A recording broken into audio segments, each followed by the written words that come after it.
Ang totoo niyan, wala silang maitanong sa akin kasi hindi handa yung script nila sa mga tanong. Kung makikita nyo sa mga hearings nila, may binabasa yan sila na script. At yung script na yon, gawa yon ng abogado. Kasi nga, isa siyang fishing expedition for evidence. Naghahanap sila ng kung ano yung pwede nilang gawing ebidensya. Kaya sila nagbabasa. Kapag wala doon, hindi nila masabi.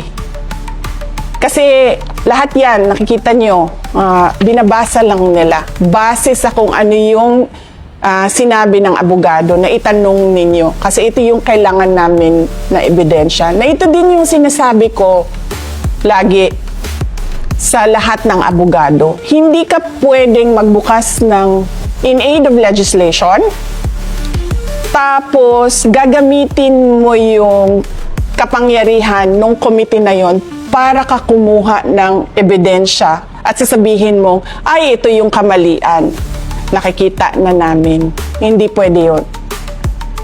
So, yun yung sinasabi ko na, na hindi totoo na hindi ako pumunta, hindi ako sumagot, nandun ako 2 beses, wala ni isang tanong sa akin. Kasi, hindi sila handa na magtanong sa akin. Wala ako sa script na binabasa nila.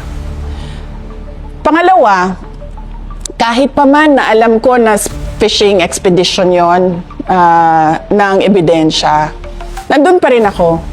Umupo pa rin ako, nagpakita pa rin ako sa kanila para makita ng taong bayan na pumunta ang Vice President.